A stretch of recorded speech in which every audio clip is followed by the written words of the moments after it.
Hey, what's up YouTube? Saf here on Super Saf TV, and in this video we're going to be looking at the key differences between the Sony Xperia Z5 and the Z5 Premium. So Sony actually announced 3 new devices today. We've had the Compact, the Z5 as well as the Z5 Premium. Now a few of you have asked me what are the key differences between these two devices, because they are the higher end ones which a few of you may be thinking about going for. Now although a lot of the things are the same, there are a few differences. We'll be concentrating on those differences in this video. So let's get straight to it. Now in terms of the display sizes, that's your first difference. 5.5 inches on the Z5 Premium versus just 5.2 inches on the Z5. So you are going to have a bit more of a larger display. So if you want to go for more of that phablet size device, then the Z5 Premium may be the better option for you. Now in terms of the resolution, you've got Full HD on the Z5, and that works out to roughly about 428 ppi pixel density. Now if you didn't know this and this is the first time you're actually learning about this, then you may want to sit down for this one, because the Z5 Premium has a 4K display. Yes, that's 4K UHD resolution, 2160p on this display, 806 ppi, so almost double the pixel density that you're going to be getting on the Z5. The Z5 Premium, just insane, absolutely insane. Now this is going to be for somebody who's more into watching a lot of content. So if you've got 4K videos and things which you're going to be watching a lot of, then this might be useful, and especially if you're into virtual reality, so some VR units and things where you need that pixel density, then that is going to be useful. Now early reports are saying that the Z5 is a little bit brighter compared to the Z5 Premium. Now that I'm not too sure about, it's too early to say. We are going to have to see these side by side to be able to tell.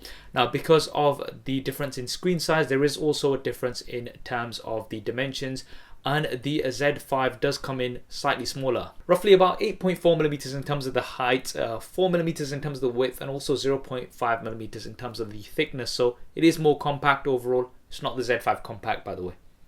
Okay, you didn't get that. So it is a little bit more compact compared to the Z5 Premium. The Sony Xperia Z5 also comes in 26 grams lighter compared to the Z5 Premium. So it is smaller overall. It might be a little bit easier to use in one hand, although it is on the larger side of devices. Now in terms of the build, both of these have a metal frame with glass panels on the front and the back, but you've got an aluminium or aluminum frame on the Z5. On the Z5 Premium, you've got a stainless steel frame. Apparently that's what's being said. So more premium materials being used, as the name suggests. The glass panel on the back of the Z5 is a frosted sort of material, so this shouldn't attract fingerprints as much. On the Z5 Premium, you've got a reflective material, so this is a mirror effect, and it's going to be very glossy, and it's definitely going to attract more fingerprints, but it's supposed to be looking a little bit more premium. That's going to come down to your personal preference. What's also great is Sony have still maintained that IP68 dust and water resistance, and this is available on both devices here, which is really nice to see. Now looking at what's inside these two and what's powering these devices, you've got the same Snapdragon 810 processor with the Adreno 430 GPU and 3GB of RAM on both devices here. Now my concern of this is the fact that you've got 4 times as many pixels here on the Z5 Premium, and no doubt that's going to affect the performance, because you're going to have to push out that many more pixels. Considering that you've got the same processor running both of these, that is no doubt going to have an effect on the performance of the Z5 Premium. So do bear that in mind. In terms of storage, you've got 32GB with a micro SD card slot, so you can expand both of these up to 200GB, which is nice to see. Now moving on to the cameras, 23 megapixels on both here. So Sony's new sensor, and this is supposed to be an improvement over the previous version that we've had. Sony tend to keep their same sensors, but we've got an improvement here, and this is going to have steady shot as well. So this is the stabilization that you've got from Sony, and hybrid autofocus. So this is apparently the world's fastest autofocus on a smartphone, 0.03 seconds to autofocus, super fast, and that is very interesting to see on here. We will have to test that out hands-on. And you've also got a clear image zoom. So this is going to allow you to zoom in up to 5 times on your subject without loss of quality. The 23 megapixels is definitely going to go towards that.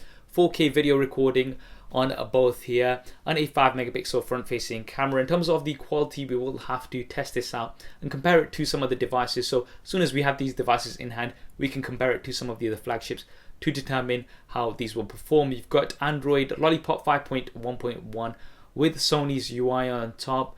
Now in terms of the additional features, you've got a fingerprint scanner this time, and this is on the right hand side of the device, so where the power button is, it's not like on other devices where it's on the home button. For example, the iPhone 6, it is on the right hand side. That'll be interesting to see how that's going to be different. It's supposed to be in your natural sort of thumb position. If you've got your phone in your right hand, and your left hand probably be your finger that you'll be using to unlock the device, so that will be interesting. You've got front facing speakers on both of these, which is great.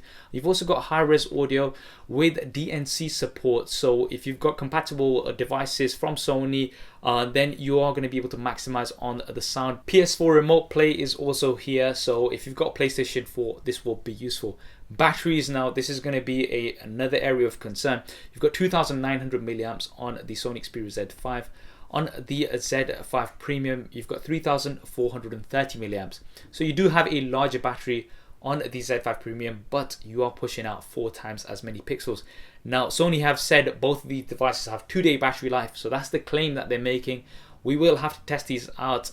I would say that those pixels will definitely have an effect on the battery life. It goes without saying, and it is sort of expected. How much that's going to be, I'm not sure. We will have to see. You do have quick charging 2.0 on both devices here. Now in terms of pricing and availability, you're looking at the Z5 to come out in October time and the Z5 Premium to come out slightly later in November time. Pricing wise, on the Sony website, the Z5 has already been put on for £600, so that's the guide price, and £700 for the Z5 Premium, so you are going to be paying more for the Z5 Premium. Dollars, the price hasn't been confirmed, but I'd expect roughly about $700 or around about $850 for the premium version. And this may vary, so these are just rough estimates, and this is for the off-contract prices. So those are the key differences between the Z5 and the Z5 Premium. Hopefully that gives you a better idea. So if you're confused about which one to pre-order, then this will give you a little bit of a better idea. I think for the 4K display, because this is the world's first 4K display, we will have to wait and see how much impact that has on things like the performance and also the battery life. Generally speaking, the more pixels you have, the more processing power you need, but you don't have the extra processing power here on the Z5 Premium. So it will be interesting. Which one would you go for? Do you think 4K is overkill on a smartphone? Do drop me a comment below. Let me know your thoughts. I hope you enjoyed this video and found it useful. If you did, then please do hit that thumbs up button for me. It really does help me out. If you haven't already, then be sure to subscribe to the channel. I've got lots more content coming up in here. Thanks for watching. This is Saf on Super Saf TV, and I'll see you next time.